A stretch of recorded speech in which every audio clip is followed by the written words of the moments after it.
আজ 25শে ডিসেম্বর, অত্যন্ত পবিত্র দিন আমাদের সকলের কাছে। আমরা প্রভুর চরণে জানাই প্রণাম।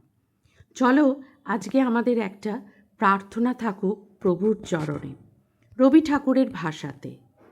সকাতরে ওই কাঁদিছে সকলে, শোনো শোনো পিতা, কহ কানে কানে, শোনাও প্রাণে প্রাণে মঙ্গল বারতা। ক্ষুদ্র আশা নিয়ে রয়েছে বাঁচিয়ে সদাই ভাবনা, যা কিছু পায় হারায় যায়, না মানে সান্ত্বনা।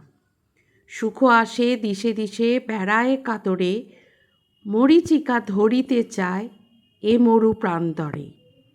ফুরায় বেলা ফুরায় খেলা, সন্ধ্যা হয়ে আসে, কাঁদে তখন আকুল মন, কাঁপে তরাসে। কি হবে গতি বিশ্বপতি, শান্তি কোথা আছে? তোমারে দাও আশা পুরাও, তুমি এসো কাছে। সকলে ভালো থেকো। Merry Christmas.